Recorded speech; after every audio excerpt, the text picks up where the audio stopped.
네, 오늘 말씀의 제목이 예루살렘 안에 생존한 자입니다. 우리가 사실 이제 이사야서를 읽을 때 항상 이제 이사야를 이야기하면서 갖는 그 좀 수식어들이 좀 있죠.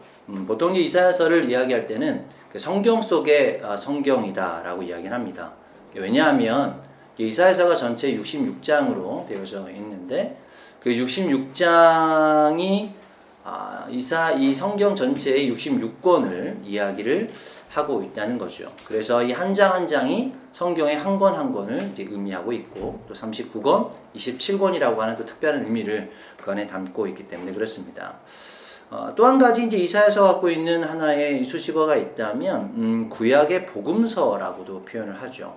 왜냐하면 하나님의 구원의 계획이 예수님이 이 땅에 오심으로 그 구원의 계획이 완성되었는데요. 구약 성경의 어떤 중심은 이스라엘 백성 안에 있었다면 이 이사야서 안에 있는 이스라엘 백성뿐만 아니라 바로 이방인을 향한 하나님의 구원의 계획이 바로 이사야서에 같이 담겨져 있기 때문에 이것이 하나님의 마음, 또 이 주님의 마음 안에 바로 이 놀라운 복음의 그 메시지가, 신약 성경은 바로 주님의 복음이라고 한다면 바로 구약 성경 안에 그 예수님의 메시지를 담고 있는 그 복음이 바로 이 이사야서라고도 이야기를 합니다. 그렇기에 이제 이 이사야서를 또 한 가지 얘기할 때는 예수님의 지문이 찍힌 책이다라고도 이야기를 하죠. 왜냐하면 이 이사야서를 읽다 보면 예수님께서 이 땅에 메시아로 오실 수밖에 없는 그 예수님에 대한 이 수많은 메시아적인 표현들이 이사야서에 가장 많이 담겨져 있습니다. 바로 그 고난받는 메시아의 모습, 또 십자가에 달리셔야 되는 그 예수님의 그 사랑의 그 메시지들이 이사야서에 다 있다는 거죠. 근데 이제 오늘 특별히 그렇기 때문에 예수님께서 이 구약 성경에 가장 많은 이 사역하실 때 인용하셨던 구절이 바로 오늘 이 이사야서가 되게 됩니다. 이사야서가 이야기하는 이제 가장 중요한 사실은 이 키워드가 있는데요. 그 키워드가 뭐냐면 바로 남은 자에 대한 개념입니다. 여러분이 남은 자라고 하는 것은 이사야서에서 이야기하는 굉장히 중요한 하나의 키워드적인 개념이 되는데, 왜냐하면 이 왕과 그 당시에 대부분의 이스라엘 백성들은 하나님의 말씀보다는 그 외세의 그 정치나 외세의 군사력을 의지하고 결국은 하나님을 의지하지 않았던 그런 자들이 대부분의 삶을 살아왔던 거죠. 그럼에도 불구하고 끝까지 하나님을 의지하고 경외하며 살아가는 바로 이 소수의 이 남은 자들이 있었다는 것입니다. 결국은 그들은 진리를 사랑하고 그리고 인류의 소망을 하나님 말씀으로 믿고 고난과 시련 가운데 살아남아 생존하며 이기는 삶을 살았던 그 시대에 바로 그 그루터기가 바로 이 남은 자라고 하는 이 메시지 안에 담겨져 있는 거죠. 그래서 우리 대표적으로 이사야 6장 13절 말씀에 보면 이렇게 표현을 합니다. 그 중에 10분의 1이 오히려 남아있을지라도 이것은 삼키움 받을 것이나 밤나무, 상수리나무가 배임을 당하여도 그 그루터기가 남아있을 것이 거룩한 씨가 그 땅의 그루터기니라. 여기에 보면 이제 이 땅에 그 어떠한 시련이 잘리는 그런 고통과 고난이 온다 할지라도 끝까지 남아있는 10분의 1이라도 남아있다 할지라도 바로 그 안에 그 그루터기로 이 땅의 거룩한 씨앗이 될 것이다라고 오늘 그렇게 표현하고 있다는 거죠. 이게 바로 남은 자에 대한 신앙의 모습입니다.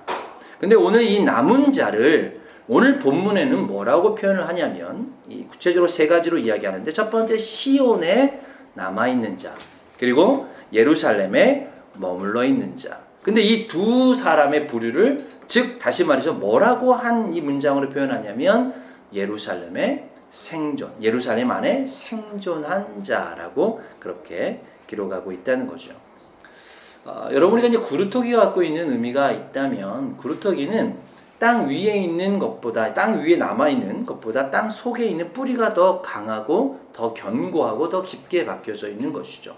겉으로는 보여지는 것이 없다 할지라도 그 깊은 신앙의 뿌리를 갖고 끝까지 버티고 남아있는 자를 우리는 그루터기라고 이야기를 하고, 오늘 이 본문을 통해서는 바로 남은 자, 그리고 생존하는 자라고 이야기를 하고 있습니다.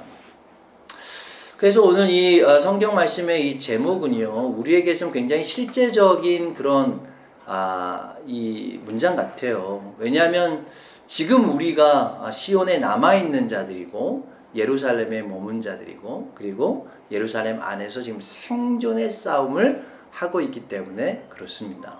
그래서 오늘 이 말씀을 통해서 정말 예루살렘 안에서 이 생존이라고 하는 것이 무엇인지, 또 그렇게 생존하고 살아가는 자들에게는 하나님의 어떤 은혜가 있는지를 함께 좀 나누고자 합니다. 요즘 이제 우리의 상황들을 다 아시겠지만 한국에 들어가지 못하고 또 이스라엘에 또 들어오지 못하는 상황들, 그리고 또 어떤 사람들은 빨리 이 시기가 이제 지나가서 자신이 기다리고 있는 그 자리로 다시 돌아가고 싶은 분들이 많이 있죠. 우리 교회 멤버들 가운데 이제 한국에 계신 분들이나 또 여기 있지만 아직 나가지 못하는 분들이나 또 어떤 그 시기들을 좀 기다리고 있는 이 모든 상황들이 오늘 이 말씀 안에 한 단어로 그렇게 표현하고 있는 것 같아요. 예루살렘 안에 생존한 자들이라고 이렇게 이야기를 합니다. 여러분 아까 이제 우리가 읽었던 이사야서 6장 말씀에도요, 이런 자들을 그루터기다라고 이야기를 하는데, 성경에도 이 10분의 1만 남는다 할지라도 아마 이제 다음 주에 우리 효성이가 또 군대를 가기 때문에 이제 한국에 들어가고, 8월 초가 되면 우리 예진이 예은이도 가고, 또 8월 초가 되면 우리 이영관 성교사님 가정도 이제 한국에 잠깐 또 들어가고, 이럴 때 이제 아마 이 김웅용 감독 말이 생각이 나네요. 동열이도 가고 종범이도 가고. 그래서 아마 내가 볼 때는 우리 교회의 멤버가 정말 10분의 1만 이 예루살렘에 남는다 할지라도 우리가 이 땅에 남아서 바로 그 그루터기가, 그 남은 자로서의 생존에 이기는 자가 되어지기를 소망합니다. 그래서 오늘 그 이사야 6장에 보면 이 그루터기란 단어가요, 히브리어로 마제베트라고 하는 단어예요. 이 마제베트는 이 쇼레시가 맞자부라는 단어에서 온 이 명사죠. 맞자부를 여러분 잘 아시나요? 우리가 어떤 상황, 상태를 가리켜서 이야기를 하죠. 그래서 어떤 마맞자, 너 요즘 상태 어때서 상황 어때? 요즘 어떻게 지내? 라고 표현할 때 우리가 맞자부를 많이 물어보죠. 한국에서도 요즘 저희들에게 항상 물어보는 게 이제 요즘 이스라엘 상황은 어때? 요즘 한국 상황은 어때? 이렇게 물어보죠. 이게 다 이제 맞자부 안에 들어가는 거예요. 제가 이제 이해하기로는 왜 이 그루터기란 단어가 이 맞자부라는 단어에서 왔을까라고 보면, 어떠한 상황, 어떠한 상태 가운데에서도 끝까지 버텨내야 되는 그것을 가리켜서 바로 이 마제베트라고 하는 그루터기가 의미하는 거라고 생각이 이제 듭니다. 더불어서 사실 이제 이 고고학적인 용어로 이 마제베트란 단어는요, 스탠딩 스톤이에요. 그러니까 어떤 그 고고학 발굴을 할 때 이 마제베트를 발견을 하면, 스탠딩 스톤이 발견이 되면 대부분 그 장소는 어떤 장소냐면 신전이나 예배하는 장소였죠. 거룩한, 그 당시에 꼭 하나님이 아니더라도 이방의 신들이라도 그 당시에 신들에게 예배했던 장소에 어찌 보면 성경의 지계석이라고 표현하는, 또 경계석이라고 표현하는 그 입구의 상징적인 하나의 돌이 뭐냐면 이 마제베트라고 하는 거죠. 그러니까 우리에게 그루터기라고 하는 의미는 단순히 살아남아 있다는 것을 넘어서 우리가 믿는 하나님, 우리가 이 메시아로 믿고 있는 예수 그리스도를 향해서 우리가 그것을 지켜내고 예배로 그것을 지켜내야 된다는 그 의미가 오늘 성경이 이야기하는 이 그루터기라고 하는 의미로 저에게는 느껴지게 됩니다. 여러분, 오늘 이제 우리가 예루살렘 안에 생존한 자라고 하는 이 단어는요, 이 문장은 히브리어로 이렇게 되어 있어요. 라하임 비루샬라임. 그러니까 예루살렘 안에 하임을 갖고 있는 자.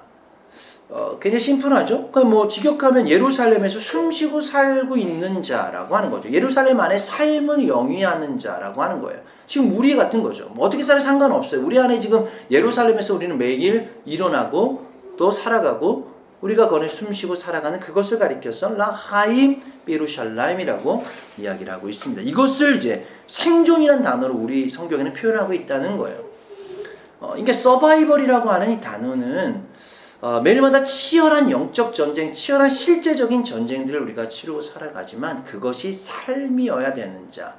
그래서 예루살렘을 우리가 매번 표현하지만 산다라고 이 표현하는 것이 우리가 생존, 어떻게 살아가고 있냐라고 하는 치열한 전쟁, 영적 전쟁이라고 표현하는 것이 바로 오늘 이 본문을 통해서 바로 예루살렘의 삶을 살아가는 자가 오늘 생존하는 자라고 그렇게 이야기를 하고 있습니다.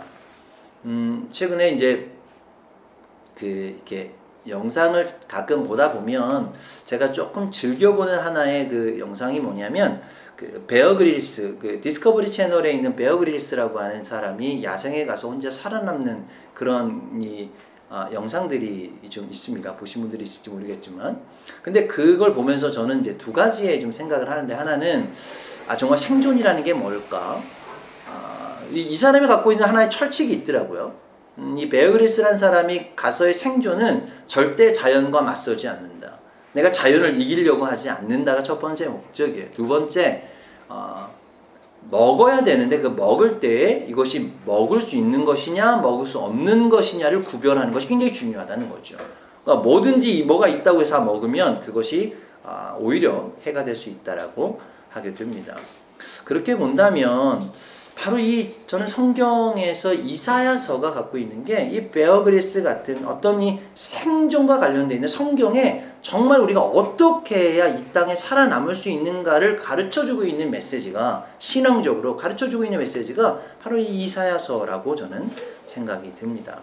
자, 그렇다면 오늘 이 땅의 그루터기로, 아니면 우리가 이 땅의 남은 자로 우리가 또 생존하기 위해서 어떤 삶을 살아가는지를 오늘 본문에서는 이렇게 이야기를 합니다. 4절 말씀에 보면 이는 주께서 심판하는 영과 소멸하는 영으로 시온의 딸들의 더러움을 씻기시며 예루살렘의 피를 그 중에서 청결하게 하실 때가 됨이라. 오늘 이제 이 남은 자들, 이 생존한 자들이 이 겪어야 되는 것 중에 첫 번째를 가리켜서 뭐라고 이야기하는, 두 가지를 이야기하는 심판하는 영과 소멸하는 영이 너희에게 올 것이다 라고 이야기를 합니다. 더 심플하게 이야기하면 너희에게 심판과 소멸, 불타버리는 일들이 있을 거라는 거죠. 이것은 우리 안에 고난과 우리 안에 핍박이 있다라고 성경은 분명히 이야기를 하고 있습니다. 그런데 이것이 우리 안에 오는 중요한 목적은 뭐냐면 오늘 성경에 더러운 것을 씻기시고 그 피를 청결하게 하기 위해서 이것이 필요하다라고 지금 말씀하고 있다는 거죠. 여러분, 이것은 우리는 세상 속에서 우리가 세상과 구별되고 또 분리되고 더욱더 정결하고 거룩한 자가 되어지는 너무나 중요한 단계, 과정이라고 그렇게 이야기를 합니다. 여러분, 우리가 보통 이제 이 혼합물들, 뭔가 섞여 있었을 때에 그것을 분리해내는 여러 가지 방법이 있는데요. 특별히 그 액체가 섞여 있을 때에는 여러 가지 방법 가운데 이제 한 가지가 뭐냐면 그 끓는 점을 이용하는 겁니다. 예를 들면 그런 거죠. 물과 알코올이 섞여 있는데 물과 알코올은 투명한 거기 때문에 서로 섞여 있어도 이게 어떻게 구분되는지, 뭐가 뭔지를 구분할 수 없는 거죠. 근데 보통은 이제 이것을 구분하기 위해서 사용하는 방법이 뭐냐면 섞여 있는 상태에서 이것을 이제 끓이는 거죠. 그런데 여기에 끓는 점이 서로가 다른 거예요. 보통 우리가 이제 섭씨 100도가 되면 물은 끓죠. 그런데 알코올은 섭씨 78도가 되면 그때부터 끓어서 수증기로 증발하게 됩니다. 그러니까 보통 이제 이것을 분리하기 위해서는 섭씨 78도가 넘어가면 알코올은 다 증발해 버리고 그 이후로는 무엇만 남냐면 바로 이 물만 남게 된다는 거죠. 그러니까 누가 더 오래 버티고 남아있느냐를 테스트하는 과정이 끓는 점이라고 이야기를 합니다. 이것을 우리의 신앙에 적용해 보면 동일하게 알곡과 가라지를 구분해내는 방법과 너무나 동일합니다. 하나님께서 왜 우리에게 심판과 소멸의 영으로 우리를 다가오실까요? 왜 우리에게 고난을 주시고 왜 우리에게 핍박이 찾아오는 것일까요? 바로 이런 이 끓는 점, 너희가 어디까지 버텨낼 수 있느냐를 통해서 진짜와 가짜를 구별해내기를 원하신다는 거죠. 그래서 끝까지 버티고 그것을 이겨내는 자들은 가장 순수한 그 자체가 남아있게 되는 것입니다. 여러분들은 정말 여러분들 향해서 다가오는 고난과 핍박 가운데 몇 도까지 견디실 수 있을까요? 저도 제 안에 어디까지 견뎌낼 수 있는지 잘 모르겠지만 최소한 주님이 원하시는 그 기준은 우리가 기준에 가깝도록 우리가 노력하는 것이 바로 이 저의 목표이자 또 주님이 원하시는 마음이 아닌가 생각합니다. 여러분 다니엘도요 풀무불에 던져졌습니다. 그런데 일반 이 평상시보다 7배나 뜨거운 풀무불에 던져졌지만 믿음으로 그곳에서 살아나게 된 거죠. 여러분 우리가 좀 살아가다 보면 조금만 뜨거운 것을 경험할 때 금방이라도 죽을 것처럼 거기에서 뛰쳐나가 버리고 우리가 갖고 있는 진리와 믿음이나 어떤 구원의 어떤 이 구원의 생각까지도 다 버리고 도망쳐 나가버리는 우리의 안타까운 모습들을 보게 되는 거죠. 그래서 우리의 삶 가운데 어려움과 고난과 시험이 닥쳐올 때마다 우리가 그 믿음의 자리를 지키고 견디어내는 것, 이것이 오늘 성경 이사야에서 이야기하는 남은 자의 첫 번째 성품이라고 그렇게 이야기를 합니다. 또한 이 시대에 흔들릴 수 없는 모든 것들을 이 고난과 이 핍박을 통해서 흔들게 될 것입니다.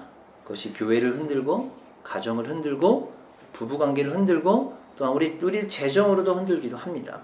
또한 서로의 관계성을 또 흔들기도 합니다. 이걸 통해서 우리가 얼마나 그것을 품어내고 그것을 견뎌낼 수 있는지를 주님은 보기를 원하시는 거죠. 그래서 정말 정금과 같은 자들이 정말 주님 앞에 남아있기를 원하고 계십니다.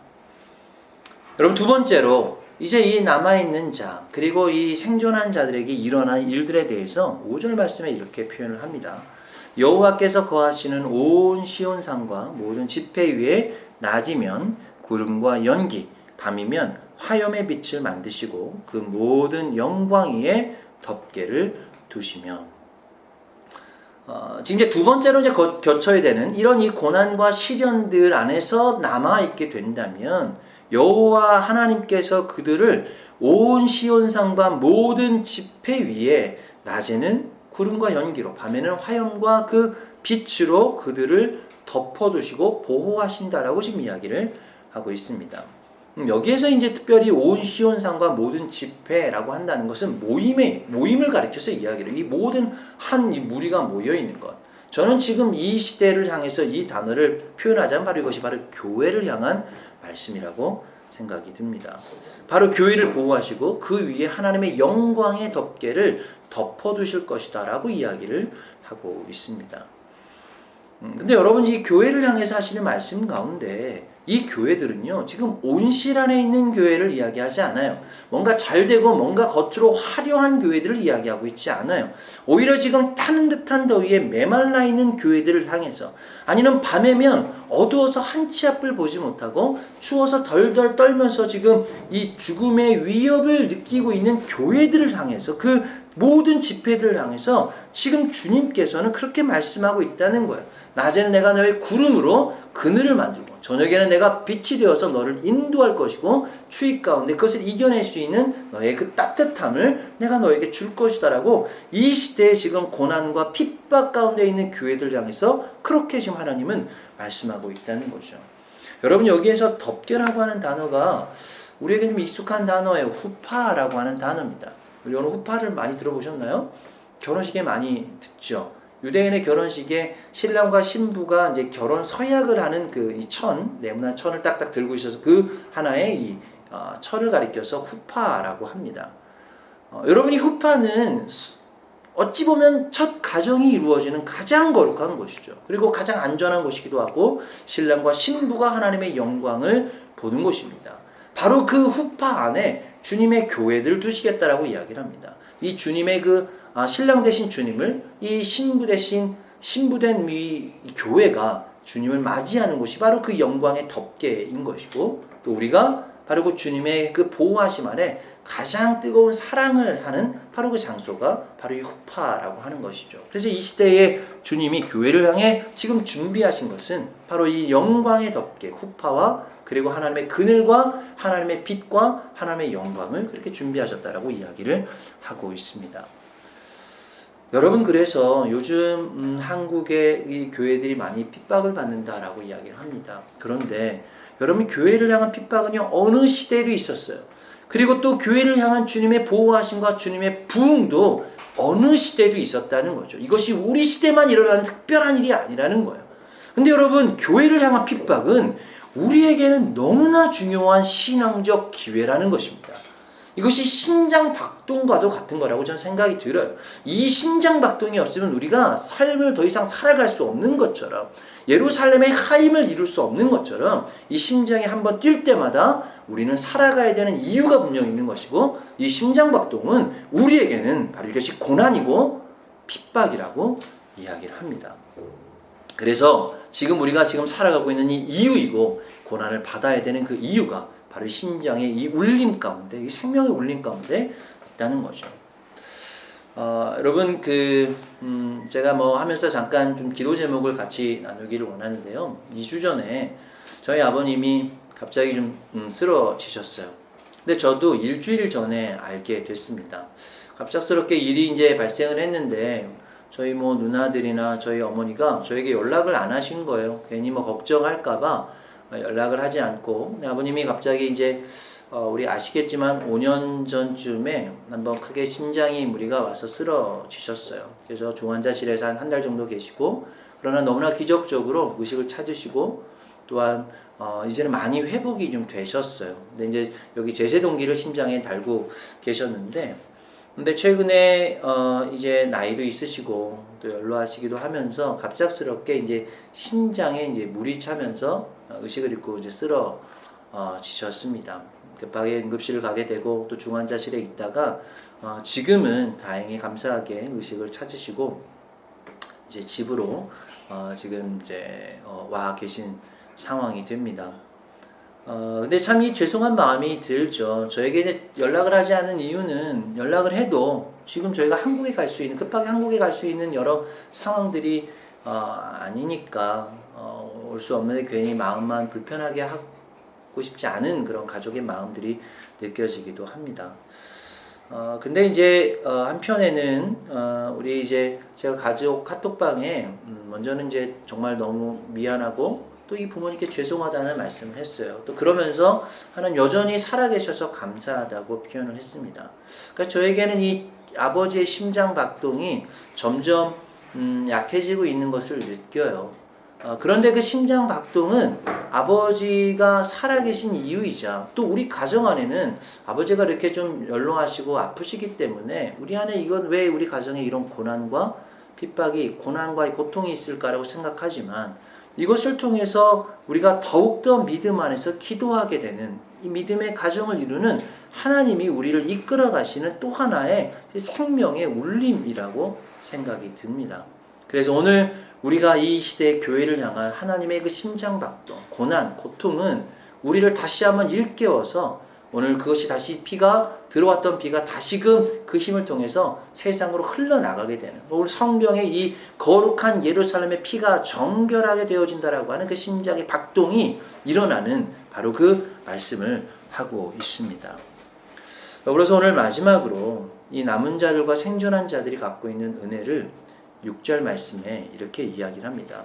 또 초막이 있어서 낮에는 더위를 피하는 그늘을 지으며 또 풍우를 피하여 숨은 곳이 되리라. 여러분, 오늘 이제 이 전에는 교회를 향한, 어떤 공동체를 향한 이야기였다면, 오늘 지금 여기서는 초막이라고 표현을 합니다. 그 초막에 낮에는 더위를 피하고 그리고 이 풍우를 피할 수 있는 곳으로 그 초막을 예비하셨다라고 이야기를 하죠. 저는 이 초막은요, 저희의 가정이라고 생각이 들어요. 가족이 머무는 곳, 가정이 머무는 곳이 바로 이 초막, 수카인 것이죠. 그래서 그 안에 머물고 있는 우리의 가족과 자녀들을 위해서 더위를 피할 그늘을 하나님께서 허락하시고 비반을 피할 숨을 곳을 예비하여 주실 것이다 라고 이야기를 합니다. 여러분, 한 시대의 한 사람의 이 영향력, 정말 우리 가정에 주님 안에 남아있는 자로, 생존하는 자로 있는 한 사람의 이 영향력은 그 가정을, 또 그 공동체를, 그 시대를 살릴 수 있는 너무나 중요한 키워드인 것이죠. 그래서 여러분, 우리가 개인적으로 있든 우리 가정 안에 있든 공동체 안에 있든 간에 정말 우리 모든 한 사람 한 사람이 오늘 그 남아있는 한 사람의 역할을 하기를 소망합니다. 특별히 그것이 가장인 것이고 리더들의 역할이 아닌가 생각이 듭니다. 여러분 성경에도요. 한 사람의 이 신앙을 통해서 그 가족 전체가 하나님의 영광 가운데 그렇게 축복을 받기도 하고 또한 하나님의 심판으로 모든 가족이 심판에 이르는 사건들이 나오게 되죠. 여러분 열왕기하 10장에 보면 아합 왕에게는 70명의 자녀들이 있었습니다. 그런데 그들이 하나님은 지식적으로는 알고 있었지만 결국은 아합은 그 자녀들에게 세상의 권력과 자신의 모든 그런 세상의 것들을 우상을 가르치게 되면서 결국은 예후를 통해서 하나님의 심판이 이 아합뿐만 아니라 70명의 자녀 모두를 다 멸절시키고 다 몰살시키는 이야기가 이 열왕기하 10장 말씀에 나오고 있다는 것이죠. 이것이 한 사람 하나님 앞에 머물지 못하고 하나님 앞에 생존하지 못했던 자의 바로 이 최후를 그렇게 성경은 신랄하게 이야기를 하고 있습니다. 그런데 여러분 동일하게 70명 가까운 자녀를 갖고 있었던 또 한 명의 인물이 있었는데 그게 바로 오벳 에돔입니다. 여러분 사무엘하 6장 말씀에 보면 우리가 이 오벳 에돔의 집에 3개월 동안 법궤가 머무르게 되죠. 근데 다윗이 이 법궤가 3개월 동안 오벳 에돔의 집에 있는 것을 보면서 그것을 예의주시하고 어떻게 되었나 보니 이 오벳 에돔이 복을 받은 것을 본 거예요. 그런데 오늘 성경에 사무엘하 6장 말씀에 보면 이 오벳 에돔만 복을 받은 것이 아니라 그의 집과 그의 모든 자녀들이 함께 복을 받았다라고 이야기를 합니다. 사무엘하 6장 11절에서 12절 말씀을 제가 좀 읽어드리면 여호와의 궤가 가드 사람 오벳 에돔의 집에 석 달을 있었는데 여호와께서 오벳 에돔과 그 온 집에 복을 주시니라. 혹이 다윗 왕에게 고하여 가로되 여호와께서 하나님의 궤를 인하여 오벳 에돔의 집과 그 모든 소유에 복을 주셨다 한지라. 다윗이 가서 하나님의 궤를 기쁨으로 메고 오벳 에돔의 집에서 다윗성으로 올라갈세. 자, 여기에 보면 오벳 에돔과 그의 집과 그의 모든 소유에 복이 있었다라고 이야기를 합니다. 여기서 그의 모든 소유는 히브리어로 콜 아쉐르로 그에게 소유된 모든 것, 그러니까 그 안에는 자녀들과 그의 친척들과 그를 알고 있는 모든 그의 집과 그의 소유들이 함께 복을 받았다라고 이야기를 하는 거죠. 그렇다면 여러분, 이 오벳 에돔이 함께 이 자녀들과 받았던 복은 어떤 복이었을까요? 여러분 그것을 성경에서는 역대상 26장 8절 말씀에 이렇게 얘기를 하는데 이는 다 오벳 에돔의 자손이라 저희와 그 아들들과 그 형제들은 다 능력이 있어 그 직무를 잘하는 자니 오벳 에돔에서 난 자가 62명이며. 여러분 성경에 아마 오벳 에돔이 살아있을 때 그의 자녀들이 나와서 대략 한 62명 정도가 지금 있다라고 이야기를 해요. 그런데 그 자녀가 오늘 지금 사무엘하 이 말씀 가운데 하나님께서 그 오벳 에돔에게 복을 주셨는데 그 복을 간단하게 한 문장으로 이렇게 얘기를 합니다. 다 능력이 있어 그 직무를 잘하는 자였더라. 여러분 히브리어는 뭐라고 되어 있냐면 이시하일 베코아흘라 아보다라고 되어 있어요. 직역하면 이런 거죠. 자신의 일에 능력을 가진 군인과 같은 자였더라. 아보다, 자신의 각자의 아보다, 어떤 일 하는 상관은 없어요. 자신에게 허락하신 그 아보다의 능력을 가진 이슈하일, 군인과 같은 자였더라. 이렇게 이야기를 하죠. 여러분, 우리가 잘 아는 이슈하일이라는 단어를 굉장히, 성경이 중요하게 표현을 하는데, 이 단어가 이제 성경에 보면 용사, 장사, 담대한 자라고 이렇게 이제 번역을 해놨어요. 특별히 이것을 여성형으로 쓰면 에쉐타일이라고 하면 이것이 바로 현숙한 여인이라고 우리가 이 룻을 향해서도 그렇게 표현을 했고 우리 잠언에도 그렇게 현숙한 여인에 대한 이야기를 할 때 에쉐타일이라고 이야기를 하죠. 저는 이게 이 시대에 우리의 자녀들, 우리 가정 그리고 우리 공동체 안에 생존하는 자들에게 가장 필요한 성품이라고 생각합니다. 여러분 각자의 영역은 다 달라요. 각자 해야 될 일은 다 아보다들이 다 다른 거죠. 그런데 첫 번째 여러분들이 하는 영역 가운데 첫 번째 코아가 필요하다는 파워가 필요하다는 거예요. 하나님이 주신 능력이 필요하다는 거죠. 근데 그 능력만 가지고 되는 것이 아니라 그 능력 안에서 생존할 수 있는 용사로 장사로 하나님의 군사로 탐대한 자로 살아갈 수 있는 능력이 오늘 이야기하는 오벳 에돔이 하나님 앞에 순종했을 때 받았던 그 은혜, 자녀들이 받았던 그 은혜라고 이야기를 합니다. 그래서 이 캐릭터가 이 시대를 살아가는 믿음의 힘이고 우리의 자녀들이 살아가야 할 시대의 능력이라고 생각합니다. 여러분 보통 우리가 이런 얘기를 하더라고요. 자녀의 교육 이야기할 때 보통 어린 자녀들은 15세를 기준으로 15세 이전에는 부모가 말한 대로 행동을 하고 15세 이후가 되면 부모가 행동한 대로 그렇게 보여준 대로 행동한다 이렇게 얘기를 하죠. 여러분들은 뭐 꼭 우리 자녀들뿐만 아니라 우리 여러분들의 주변의 사람들 가운데 어떤 말을 하고 어떠한 행동을 하고 살아가고 있습니까? 그것이 얼마나 우리 안에 그들에게 좋은 영향력을 끼치고 있습니까? 정말 이 시대에 우리 교회 공동체 안에 모든 분들에게 함께 나누고 싶은 말은 우리가 오늘도 바로 이 순간도 바로 예루살렘의 생존의 삶을 살아가고 있습니다. 주님이 허락하신 남은 자의 삶을 살아가고 있습니다. 근데 이때에 우리가 세상을 이기는 방법 가운데 첫 번째 우리가 주님께 어떻게 피할 것이냐 그리고 세상을 어떻게 이길 것이냐를 고민할 때 오늘 이 오베데돔의 자녀들에게 그 허락하신 것처럼 이 샤일베 코아흐라보다 우리의 모든 이 아보다 가운데 주님께서 허락하신 능력과 그것을 능히 이길 수 있는 정말 군인과 같은 용사로서 매일매일 치열한 전쟁들을 치러서 이기는 자가 되어가기를 소망합니다. 요즘에는 정말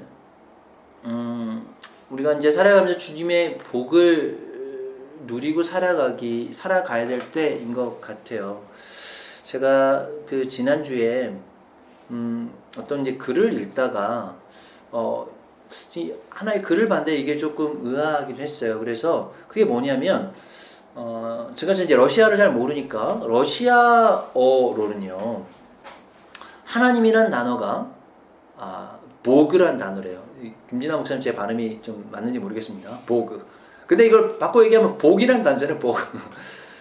근데 보그란 단어와 러시아어에서는 뭐 재물, 부, 뭐 복이라는 그 의미를 갖고 있는 단어랑 동일한 어근을 갖고 있대요. 이게 뭐 제가 이렇게 구글 보니까 돌려보니까 보가츠보, 네, 보가츠보라는. 그래서 어쨌든 이 보가츠보라는 단어와 이 보그라고 하는 단어가 같은 어근을 갖고 있다. 그래서 이게 좀 저한테 의아하더라고요. 러시아어에는 왜 하나님이란 단어와 부라고 하는 재물이란 단어가 같은 어근을 갖고 있을까라고 생각이 들었습니다. 그래서 제가 올레그 목사님한테 메시지를 보냈어요. 이렇게 나는 혹시 봤는데 이게 맞는 이야기냐. 그리고 맞다면 왜 이런 의미를 갖게 됐는지를 좀 물어봤는데 올레그 목사님이 친절하게 답을 해 주셨어요. 올레그 목사님의 이야기로는 이렇게 두 가지로 해석할 수 있다라고 이야기를 하더라고요. 첫 번째는 복의 근원이 하나님이라는 거죠. 그러니까 우리는 복을 어디서부터 받는 것이냐라고 할 때 당연히 우리는 이 세상에서 누리는 것이 아니라 하나님으로부터 우리가 받는 복의 근원이신 하나님을 신뢰하는 것. 그래서 그 복의 근원 되신 하나님이 우리에게 주시기 때문에 그 복이란 단어와 바로 이 하나님이란 단어가 같은 어근을 갖고 있다라고 이야기를 하는 거죠. 이것은 이제 올레그 목사님의 신앙적 고백인 거고. 근데 이 러시아 사람들 가운데는 좀 이것을 잘못 해석하는 경우가 있다는 거예요. 그것이 뭐냐면 기복적 신앙 안에서 오는 재물, 부는 하나님을 잘 믿으면 바로 이 재물을 주는 것이다 라고 많은 사람들이 러시아 이 정교회 특히 정교회 사람들은 이것을 오해하고 있다라고 이야기를 합니다. 그래서 단순히 하나님은 그냥 물질, 그냥 잘 살게 되는 것, 그냥 모든 게 잘 되는 것만 주시는 분이 바로 하나님이시다라고 하는 이 단어들의 오해가 여전히 있다는 것이죠. 여러분, 우리에게서는 이 두 가지 중에 어떤 것을 취하게 될까요? 여러분 정말 복을 주시는 분도 하나님이시고 우리에게 고난을 주시는 분도 하나님입니다. 그러나 진정한 누리는 그 복을 누리기 위해서는 우리가 오늘도 거쳐야 되는 신앙적인 바로 환난과 핍박과 고난과 그 힘듦이 그것을 통해서 진짜 우리가 주님의 용사가 되어지는 정결한 자가 되어져서 바로 주님 앞에 온전히 서 있는 바로 그 은혜에 복 있는 자가 되기를 소망합니다. 그래서 오늘 이사야서에서 이야기하는 복의 개념은요. 오늘 우리가 마태복음 5장에 이야기하는 의를 위하여 핍박받는 자가 복이 있다라고 하는 개념이 바로 이사야서 이야기하는 복 있는 자의 가장 중요한 핵심의 그 의미가 됩니다. 그래서 여러분 오늘 하루도 또한 우리가 살아가야 되는 앞으로의 삶도 또 예루살렘에 머물러 있든지 앞으로 이제 또 우리가 한국에 들어가서 또 한국에서의 생존의 삶을 살아가야 되는 모든 우리 예루살렘 교회 식구들 가운데에 이 마음을 갖고 주님은 오늘도 보호하시고 이끄시고 우리를 그늘 가운데 두기를 원하시는 하나님의 마음을 이해하고 그렇게 기쁨으로 주님 앞에 시선을 두고 나아가는 바로 예루살렘 교회 모든 우리 가족들이 되어지기를 축복합니다. 아멘.